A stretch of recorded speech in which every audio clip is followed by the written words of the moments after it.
Hello folks, welcome back to the circle of fifths, key signatures. This is part two. So in part one you should have already looked at the clockwise motion around the circle, which moves in perfect fifths and perfect fourths to identify all the sharp keys within the circle.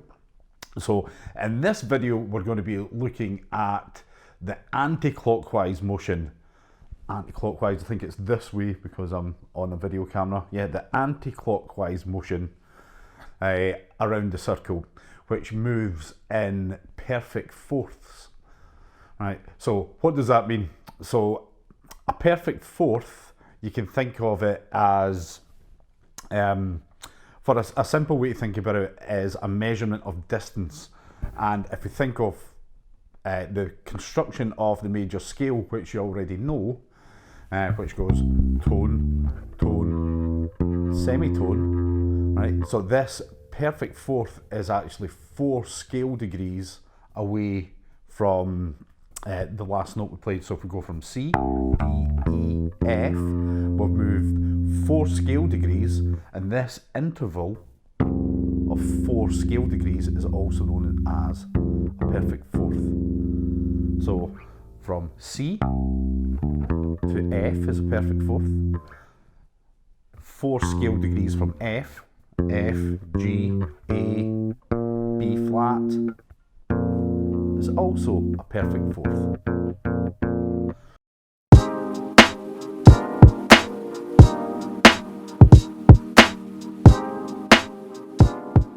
Right, let's look at the first scale within the anti-clockwise motion around the circle. So if we move from C and we move down to F, right, so we can see with one movement around the anti-clockwise motion of the circle, we add 1 flat. So it's just the same as the sharps. Instead of moving clockwise, we're moving anti-clockwise. And when we move clockwise around the circle, we move in fifths. When we move anti-clockwise, we move in fourths. Okay, so if we look at F and we use the building blocks of the major scale, which we know, tone, tone, semitone, tone, tone, tone, semitone. Yeah, if we use that structure to work out the notes within the scale, we've got F,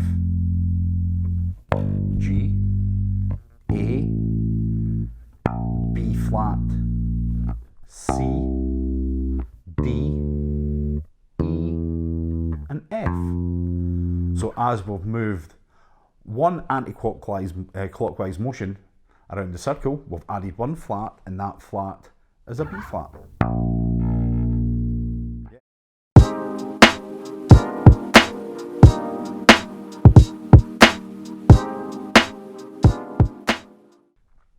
Another anti-clockwise motion around the circle, and move another fourth. Right, we know how to identify a fourth from there to there. So we're just going to the adjacent string on the same fret. So we're moving from F to B flat. Right, and if we use the same construction of the major scale, name the notes as we go. B flat, C, D, E flat, F, G, A, B flat. So we've got 2 flats in that. We've got a B flat and we've got an E flat.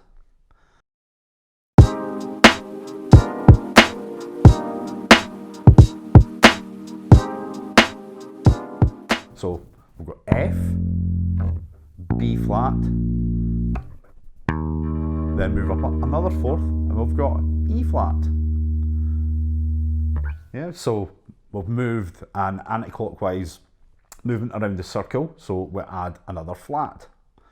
Right, so we already know we're playing with a B flat, an E flat. Right, so what do you think the next flat's going to be. If you move that on the bass neck, like so, we've got a B flat, an E flat. Bearing in mind we're moving around the circle of fourths, it's going to be an A flat. Yeah. So if we play from E flat major, we've got E flat, F, G, A flat, B flat, C, E, E flat. Yeah, and that all looks a wee bit untidy because we've got position shifts here.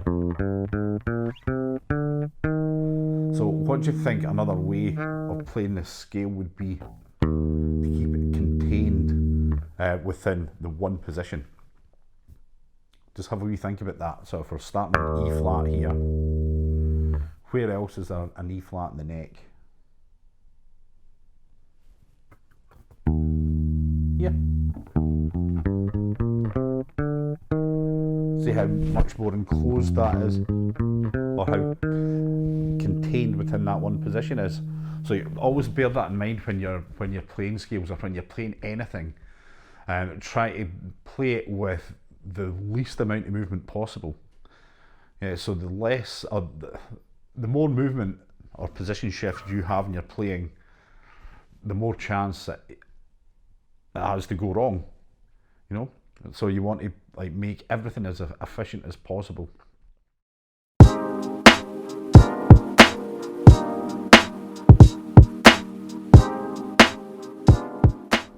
Okay, so we've got the E flat, right? So we know we've moved 3 movements around the circle, anti-clockwise movements around the circle, and we've added a flat each time. So we went F, which is 1 flat, B flat, B flat, which has got 2 flats, B flat and B flat and E flat. Then another movement, we've got B flat, E flat, and A flat. Right, so to move to the next one, all we do is move around another fourth. We get the A flat. Right, so if we were to count up the scale degrees within A flat, tone, tone, semitone, tone, tone, tone, semitone. Right, look at the amount of shifts that I need to play to cover that scale within 1 octave. So where else could we play this A flat from? Right, have a think about it. We could play it down here on the 4th fret of our E string. So if we move this down an octave, down to here, then use the construction in the major scale to find the notes. Tone, tone, semitone, tone, tone, tone, semitone. So we've got A flat, B flat, C, D flat, E flat, F, G, A flat.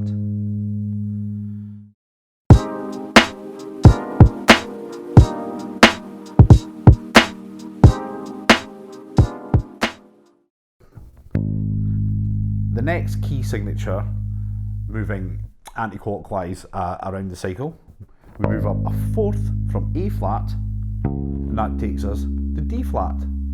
So same procedure again, let's work out the flats. So we've got D flat, E flat, F, G flat, A flat, B flat, C, D flat.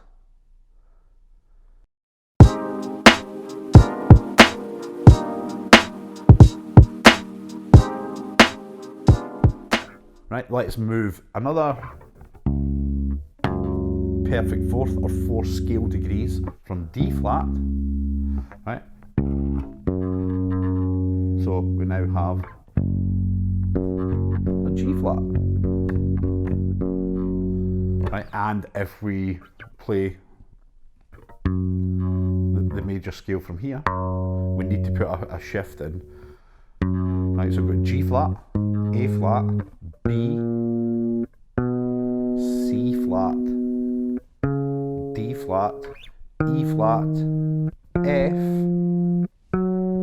G flat.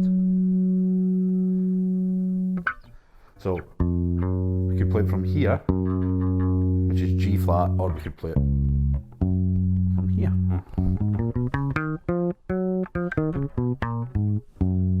So the more notes that you know across your neck, the easier this is going to be.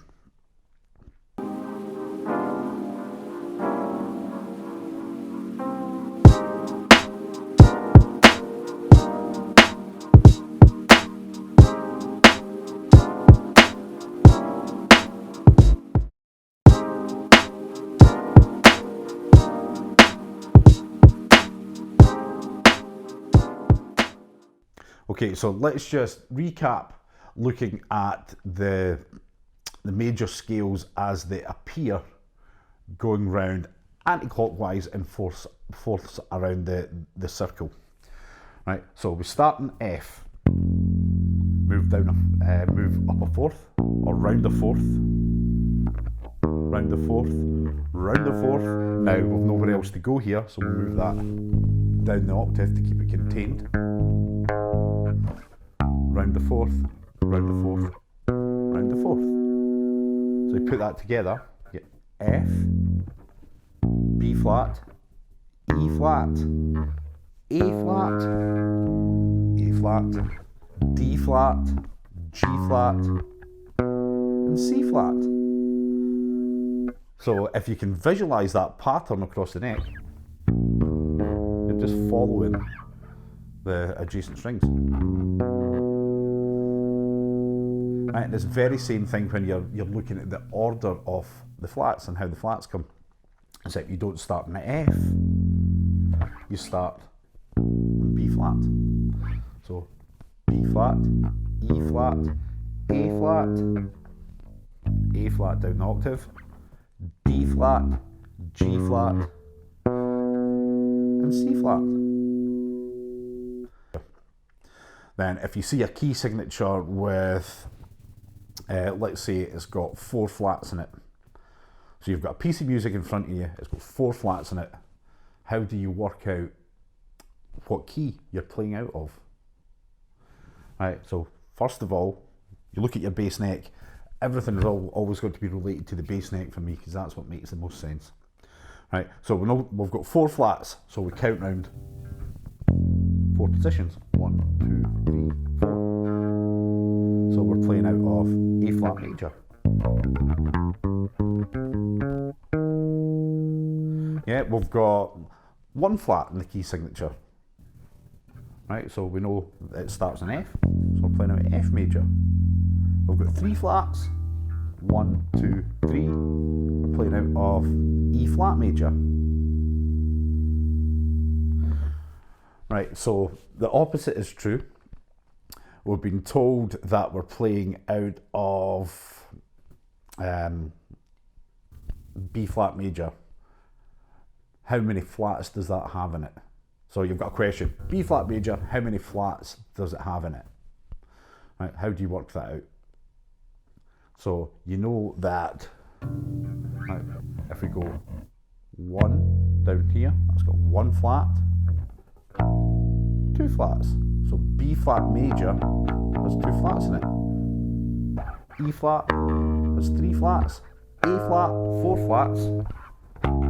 D flat, 5 flats. G flat, 6. C flat, 7. So you just use your bass neck